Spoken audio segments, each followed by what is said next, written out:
By now you've seen the battle bones in the back of a couple of my videos, specifically the one where I made the spine shelf and some others. I happened to find this battle bones at a used toy store or comic book store, and it was pretty cheap. You could see that some of the holders are broke, but I got him for I think like 10 bucks. He's been sitting on my wall on a custom made hanger, but it's bugged me. The mold and the design of it are actually pretty detailed, but you can't see it in just the white, off-white plastic. So I decided it needed to be gnarly rocketed or battle damaged. I just used several different colors of brown. I even brought in later, which I don't show here, like a barnwood. Well, there it was. To get some of the dirt and really blood or ligament type colors. So it's the pretty standard fare here. With the white, you got to be a little careful because you want to make sure it doesn't stain. So I actually tested it on a piece that I wouldn't see in the back. It worked fine. Now it looks like just one shade of brown I'm using, but what I'm doing is I put all the browns on my sheet and I would just randomly pick them up with my brush. I watered it down a little. Instead of pouring water into the paint, I actually just dip my brush into a little water and then proceed to wipe it off. Here I'm adding some black. Like the eyes and stuff would be dark and recessed, but it again the same thing that I've done many a time. But you can see just by adding that distress how much detail is in that mold that we don't really get to see. Here I'm adding some dry brush technique on the horns and the teeth. Again, looking at some pictures of old bones out in the wild.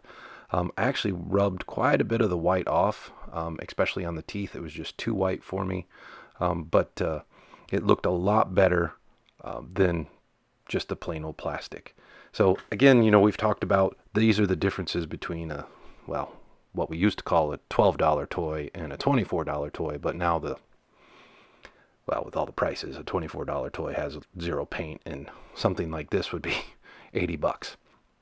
So it turned out really well, as you can see here. Again, the end product, I did get rid of some of that white on the teeth, but it looks way more realistic.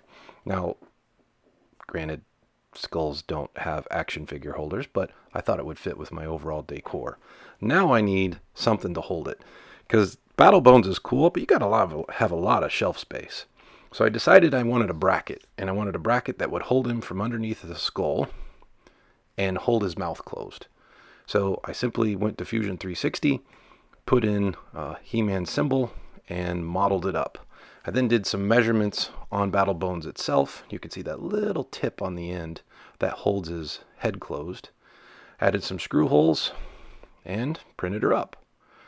So I had it that way for a long time, but when I sit at my desk, I look at it and it bugged me that it just was 3D printed. So a quick coat of some silver. I don't even know what silver it was. It's what I had laying around. It's not the silver I wanted to use because that one wouldn't work. So a quick paint of silver, or apparently a long paint of silver. Wow, who edited this? That's fine. And then come in by hand and add the red. It's just a standard acrylic red. Stay in the lines. Pretty simple. It really adds a pop of color to that. I had debated about adding the red. I sat there and looked at it for a while, but the red, if you look at Vintage He-Man or even Origins or Masterverse or whatever, the red is required. Now all the red's done. You're wondering, it looks great. Why are you painting black on it? Well, up close it's not perfect, and I found that I like weathering things because it hides your crimes, so they say. So some watered down black and brown and some other stuff, and then quickly wipe it off. And there you go. You can see it adds some depth to it. Looks like it's more been outside.